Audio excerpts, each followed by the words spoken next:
Hi, my name is Mary Cook and I'm the Managing Director of Salo Chicago. Salo actually connects businesses with senior level accounting, finance, and HR professionals in either a contract, interim, or permanent basis. What challenges do I anticipate this year overall for my business? I think the biggest thing that we focus on as an industry and the overall market as a challenge is talent. There's really a war on talent right now for a couple reasons. The first is the unemployment rate is really low, and the other is that people, there's been a shift across generations really, and people are looking for different things in their career and the ability to work in different ways. I think the other challenges, as far as two more, are technology. Technology is changing, and the way that people are working and the way that businesses are doing work is shifting, and businesses need people that can assist in doing that work differently and have the skills, relationally with the technology shifts. And then the third, I would say, is people are working in different ways. The gig economy is bigger and more real than it ever was before. I think it's actually misunderstood. I think the gig economy, a lot of people think of Uber drivers, if you will, and the gig economy is really more commonly just a fractional or contract workforce within the labor market. So it's actually the space that we play in, which is one of the reasons I was so excited to move into this industry and take this job, because people want to work in different ways, not only millennials who are looking for more flexibility and different things from employers, but also baby boomers that want the flexibility, want a greater sense of purpose in what they're doing every day. The gig economy and fractional work or interim work, contract work, project work allows people to do that in a different way. We actually hear a lot that we are different. It's really part of our overall model, our overall approach. We're very long-term and relationship focused.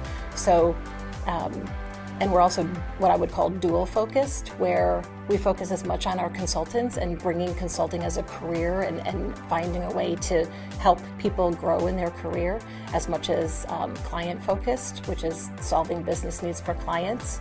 So we really live, our mission is connecting people to make a difference, and we really live that mission every day in making that connection and knowing both consultants and clients well enough that we can make a perfect match, if you will.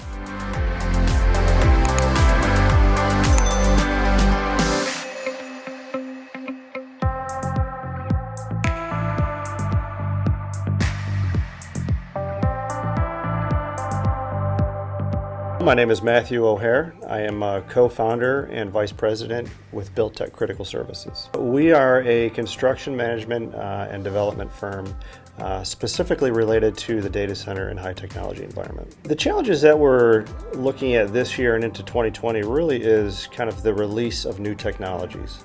To differentiate ourselves from other vendors within our industry, we have to make sure that we can provide something different. And our something different really relates to emerging technologies. And so we're on the cusp of the release of these technologies. But in the meantime, we're developing in-house means and methods to act fast just as soon as these technologies are released. The best business advice that I've been given really relates to emotion, and that is you will have extreme highs, you will have extreme lows. You need to make sure you can find a way to even those out. Don't react too strongly to either one of them, because within business, that's the way that it goes. Really high, really low, and just have to keep an even keel. Key indicators to a strong business culture, to me, internally really relates to involvement. We need to make sure that the employees are involved, truly involved in not only the business aspect, but the social aspect that we try to provide as well. On the business aspect, we want to make sure that they're bought in. We want to make sure that they're on the same goals, the same paths. We help to set the goals and the paths and to lead them along the way to make sure that they are just as successful as the company is. I started my business as a continued evolution within this industry. I felt that I can myself and my partner and the company that we've created can provide something that is different than what the traditional construction managers, developers, and so forth can provide. It was a clear vision between the two of us, and we feel that we're making that vision come to reality now. So speaking about the trends in the industry relates to what I was referring as the emerging technologies, primarily the biggest one being the rollout of 5G.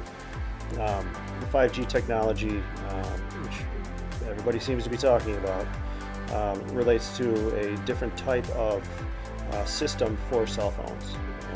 And with this system needs to be a mass rollout of different types of technological advances. We are working to be on the cusp of the rollout of the 5G, because with that you have to have a compelling event. So what is that compelling event? Is it the autonomous cars? Is it the continued expansion of the Internet of Things?